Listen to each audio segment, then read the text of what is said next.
Now, why I built this car? Because first of all, N55s are uncommon to build for high power. One, that's why I bought it. Two, everyone wants an N54. They come in most of the E-chassis cars. It's actually kind of rare to have an N55 in an E-chassis car because they only made it for like 1 or 2 years before they discontinued the E-chassis. And most importantly, my mission for this car is I wanted to build this car because one, not a lot of people build these cars. Like I said, there's not a lot of aftermarket support for the N55 engine, whether that be the F30 or the E92 chassis. I want to put on for the N55. I want to show them that you can actually make power for them because I can't get anti-lag with MHD, and I don't like that. So I want to show MHD and show a bunch of people you can actually build these cars, make people want to go get an N55 and build it. I'm gonna show y'all how to do that. So let's get into it.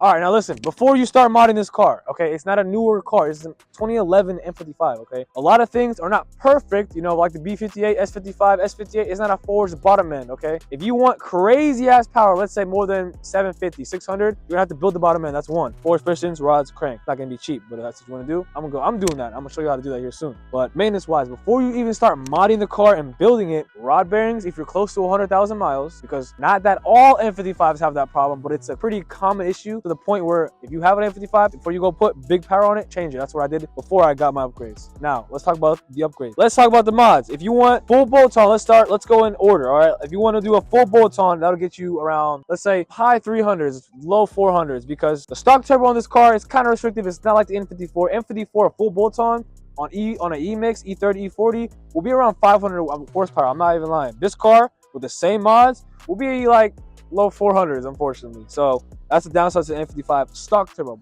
But this is where people get it wrong. They hate on this car because it's slow on the stock turbo. But listen, you're not a fucking brokey. You're gonna get a fat ass single turbo like I did. And fat single turbo with port injection, upgraded low pressure fuel pump, and you can literally push. You can run full E85, 700 wheel. I promise you. Not crazy, nothing crazy. The mods that I do have a downpipe, upgraded intercooler, upgraded radiator, better cooling, keeps my temps way lower than I used to be when it was stock. I got an intake. I got a diesel, a 335D charge pipe with a turbo smart blow-off valve. And as you guys can see right there, there it goes. There's a lot of shit I got here.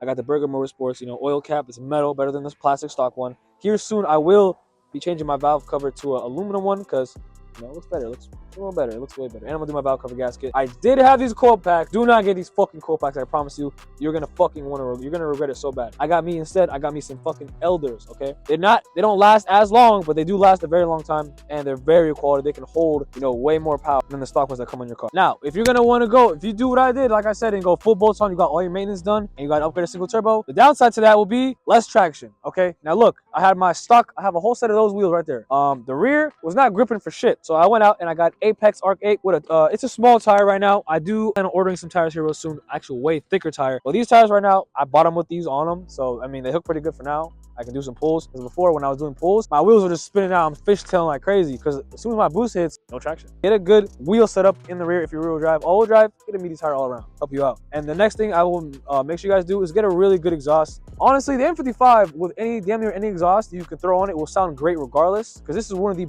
if not the best sounding engine BMW's ever made. The full exhaust I have a VRSF muffler delete with a straight pipe all the way to the downpipe. And I did have a VRSF downpipe, but now I have it came with my big boost kit. The downpipe came with it. It's a high flow downpipe with the kit it came with. So you'll get one with your kit. And then yeah, straight pipe all the way down to the VRSF muffler delete in the back. Now listen guys, if you have an F chassis car, F30, 335, IM55, this is not for you. This is for the E chassis car. If your car comes with a manual transmission from factory, you're fine. You can build it if you, like I said, you want to go crazy power, build the trans. You know, I'll put some parts down below you can use to build the trans. If your car comes with a 6 HP automatic, either sell the fucking car or give up. Don't even try doing this shit. Because one, that trans cannot hold no fucking power. I can't tell you the countless amount of friends I've had who went through those transmissions left and right. You know what they did? Either manual swapped it, 8-speed swapped it. My good friend did that recently and he's been loving it. Manual swap, 8-speed swap, or build the 6-speed, which I would really recommend not doing that. You're gonna waste a lot of time doing that. It's fucking shit. The only downside I've found, you know, for the transmission wise. But for me, I'm a manual. I don't really have that issue. So yeah. Now, if you want to know why the N55 is actually better than the N54, check out the video up on the screen right now.